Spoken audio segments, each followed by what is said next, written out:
Good morning everyone. बच्चों, कल हमने क्रिस्टलीय और अक्रिस्टलीय ठोसों के बारे में पढ़ा था।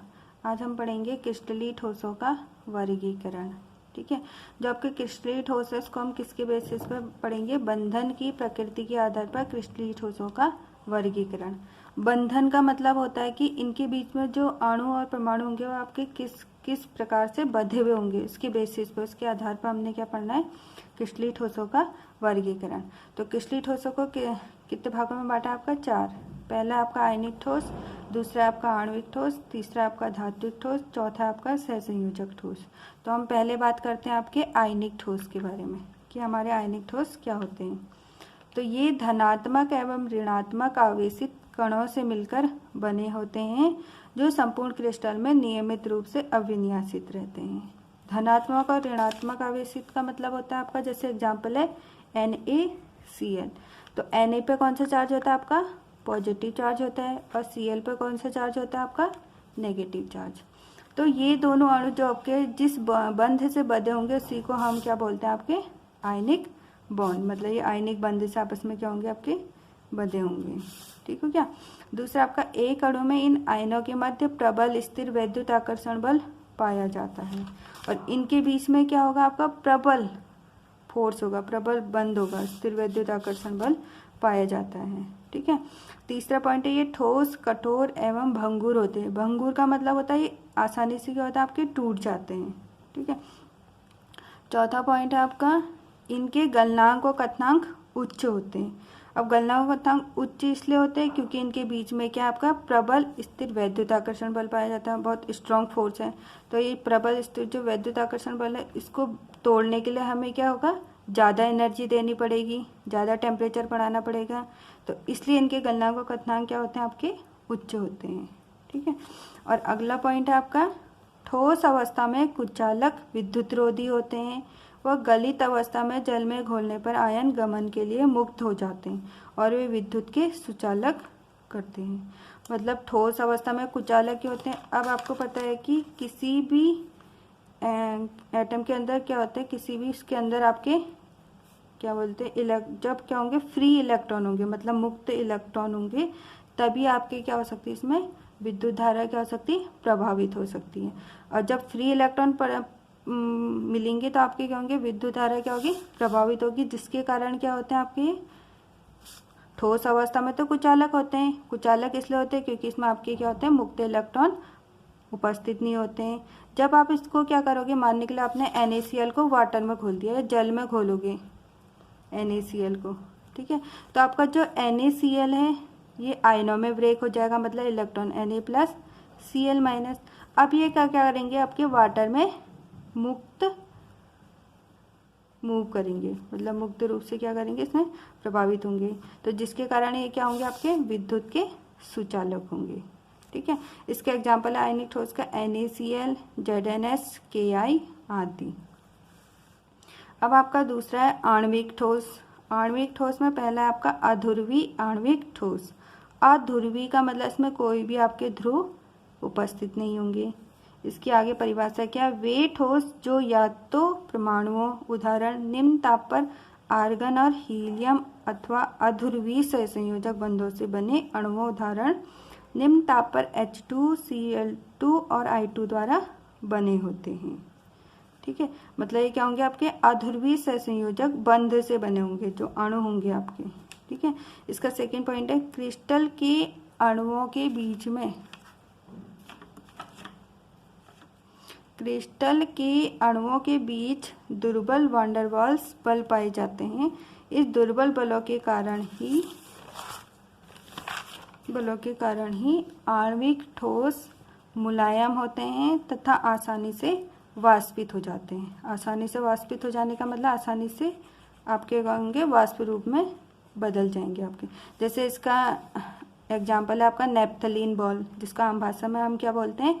कपूर बोलते हैं। अब आपने देखा होगा कपूर को जब 1-2 दिन तक आप ऐसे ही रखोगे तो कुछ टाइम बाद देखोगे आपको वहाँ पर कुछ नहीं मिलेगा, मतलब वो पूरा का पूरा ठोस किस में कन्वर्ट हो गया? आपका किस में बदल गया है? वाष्प के रूप में। ठीक है। अगला पॉइंट है इसका गतिशील इलेक्ट्रॉनों की अनुपस्थिति के कारण ही ये दुर्बल चालक होते हैं। इससे पहले मैंने बताया था कि जब आपके मुक्त इलेक्ट्रॉन होंगे तभी इसमें क्या होगी, आपकी विद्युत धारा प्रभावित होगी तथा तो विद्युत के सुचालक होंगे। इसमें क्या आपके गतिशील इलेक्ट्रॉन अनुपस्थित है, मतलब उपस्थित नहीं है। अब गतिशील इलेक्ट्रॉन अनुपस्थित होने के कारण ही क्या होंगे, आपके दुर्बल चालक होंगे, मतलब इसमें आपकी क्या होगी, विद्युत धारा प्रभावित नहीं हो सकती है। तो इसके एग्जाम्पल है आपका कार्बन टेट्राक्लोराइड हो गया, CCl4 बोलते हैं इसको, H2I2 आदि हो गया। अगला एग्जाम्पल है आपका, अगला टाइप्स है इसका ध्रुवीय आणविक ठोस। ध्रुवीय आणविक ठोस, इसकी डेफिनेशन पढ़ते हैं हम। ठोसों के अणु प्रबल द्विध्रुव अन्योन्य क्रियाओं से एक दूसरे से बने होते हैं। द्विध्रुव का मतलब होता है कि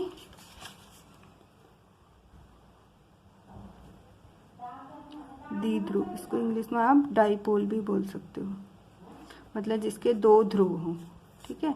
जैसे आप लिखते HCl, इसका एग्जाम्पल, H पे क्या होता है आपका पॉजिटिव चार्ज होता है, Cl पे क्या होता है आपका नेगेटिव चार्ज होता है। अब इसमें जो Cl है आपका अधिक क्या है, विद्युत ऋणी इलेक्ट्रॉन है, और H पॉजिटिव क्या है, कम विद्युत ऋणी है। तो जो अधिक विद्युत ऋणी होगा ये क्या करेगा, कम विद्युत ऋणी को अपनी ओर खींचेगा, मतलब ये इसकी ओर क्या हो जाएगा, ज़्यादा दीजिए। तो यही क्या होता है आपका द्विध्रुव, मतलब इसमें दो पोल प्रेजेंट हो जाएंगे, एक पोल पॉजिटिव, एक ध्रुव पॉजिटिव हो जाएगा और एक ध्रुव नेगेटिव। तो इन दोनों के बीच में कौन सा बंध होगा, आपका द्विध्रुव अन्योन्य क्रिया से एक दूसरे से बंधे होंगे। इसका एग्जाम्पल हो गया आपका HCl और SO2। अब अगला बात करते हैं हम हाइड्रोजन आबंधित आणविक ठोस। तो जो आपका हाइड्रोजन आबंधित आणविक ठोस है, ऐसे ठोसों के अणुओं में H और F का मतलब है फ्लोरीन, ऑक्सीजन अथवा नाइट्रोजन परमाणु के मध्य ध्रुवीय सहसंयोजक बंध होते हैं। मतलब ये क्या बनाएगा, आपका हाइड्रोजन बॉन्ड बनाएगा। तो आप इसको ऐसे भी याद रख सकते हो कि हाइड्रोजन बॉन्ड हमेशा किसके बीच में बनाता है, बंध बोल सकते हो, फॉन मॉलिक्यूल के बीच में बनाता है, फॉन अणु के बीच में, मतलब फ्लोरीन के बीच में, ऑक्सीजन के बीच में और नाइट्रोजन के बीच में। इसका एग्जाम्पल है H2O, ये है आपका, ये H2O मॉलिक्यूल है। अब इसको हम हाइड्रोजन बॉन्ड को ऐसे दिखा सकते हैं, यहाँ पर से दूसरी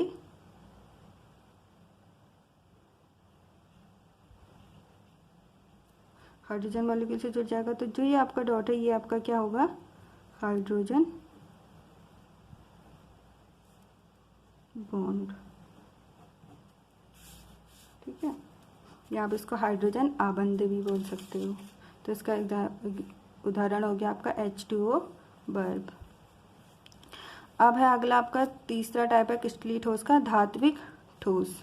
तो जो धात्विक ठोस होते हैं, धातुएं मुक्त इलेक्ट्रॉनों के समुद्र से घिरे और उनसे जुड़े धनायनों के सुव्यवस्थित संग्रह है।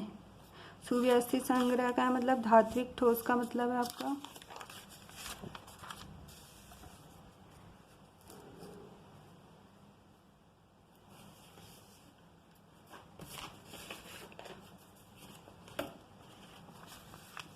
धात्विक ठोस का मतलब आपका जैसे Na प्लस है, इसके चारों ओर क्या होंगे, आपके इलेक्ट्रॉन इस टाइप से होंगे।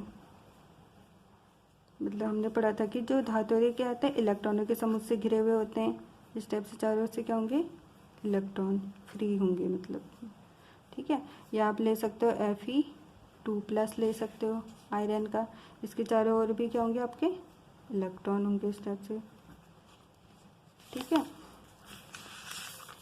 तो जो है ये मुक्त और गतिशील इलेक्ट्रॉन धातु की उच्च विद्युत और उसमें चालकता के लिए उत्तरदायी होते हैं। अब इसमें आपके इतने ज़्यादा फ्री इलेक्ट्रॉन हैं, तो इसका मतलब इसकी जो इसकी विद्युत होगी वो भी क्या होगी, इसकी उच्च होगी, और उसमें चालकता भी क्या होगी, उच्च होगी, ठीक है। इसके उदाहरण हो गए आपके Ni, Fe, कॉपर, मैग्नीज आदि। Na हो गए, ये तो आपके किसके हो गए, धात्विक ठोस के उदाहरण हो गए। अब हम आगे बात करते हैं आपके सहसंयोजक ठोस। इन ठोसों में परमाणु एक दूसरे के साथ सहसंयोजक बंध द्वारा बंधित रहते हैं तथा एक बृहद जाल का निर्माण करते हैं। सहसंयोजक बंध द्वारा क्या होते हैं, बंधे होंगे और एक बृहद जाल का निर्माण करते हैं। इसके उदाहरण है आपके हीरा, ग्रेफाइट, सिलिकॉन और कार्बाइड आदि। से मतलब बृहद जाल का मतलब जैसे आपका एक कार्बन ही है मॉलिक्यूल, ये 3 से जुड़ा होगा। उसके बाद फिर ये कार्बन क्या होगा आपका,